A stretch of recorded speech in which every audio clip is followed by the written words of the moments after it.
So I'm an America First paleo-conservative. Here are the economic policies that I think any conservative, but definitely any person who says America First should hold. The entire American economy should be entirely geared around protecting and serving the American citizen's family, which I feel like shouldn't be too controversial, but neither party supports it, other than lip service. Right now, transnational corporations entirely control the American political process and thus economic policy. Establishment Republican and Democrats have normalized putting the needs of corporations above the needs of the American citizen. I have a degree in economics. I understand you need corporations. One of the main principles is that if Wall Street fails, Main Street too will fail. But that does not mean that American economic policy shouldn't treat transnational corporations as the known evil that they are and gear economic policy into dealing with this known evil for the betterment of the American people first. Well, all these policies that are crippling the American middle class, they increase GDP. GDP is a formula. It is a tool which is used to describe real-life phenomena of the prosperity of the American people. Let's look at immigration, right? L factor, or the amount of laborers in an economy, benefits GDP. Therefore,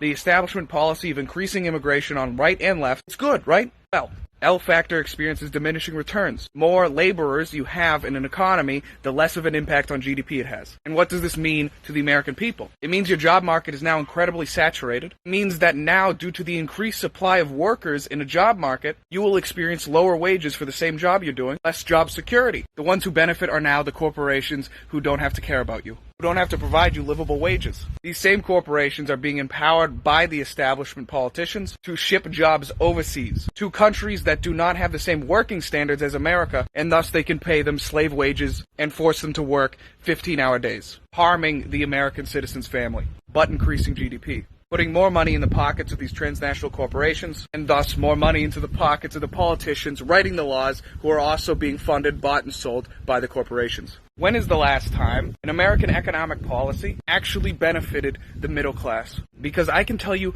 hundreds of times where the middle class was quashed, where it was made ever more difficult to have a family, ever more difficult to move up the economic chain, ever closer to being a slave to these people. You're expected to work a 9 to 5 for decreasing wages until you die, with increasing inflation and tax rates, and you are expected to say thank you for it. Because if you do not say thank you, like me, these corporations will come together behind the scenes and in broad daylight, supported by the media that they buy and sell to, and they will deplatform you. They will run you out of the public square. They will make it virtually impossible for you to say what you're saying to the masses. They will fire you from your career. They will smear and slander you with no recourse for you. They will bankrupt you and put your family on the streets. So you better say thank you to your masters.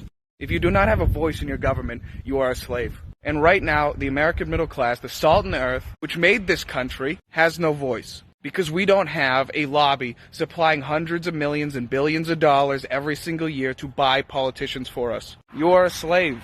So say thank you, or else they'll take away what little they give you. Imagine a world where people like your brothers, people like your sisters, people like the man down the street, virtuous citizens who live in the community that you live in, made up the governmental process. Were elected to offices where they can enact change and enact your will upon the government. The stewards of the people. That is not the world we live in. The only people who make it to positions of power right now in the government are people who are funded entirely by these corporate interests. We are ruled by a pseudo-aristocracy who have nothing in common with you, who despise you, think that you're just some stupid rural trash, some stupid farmer who doesn't know better. They laugh at how they are allowed to tyrannize you and you say nothing. This is America, but it could be better.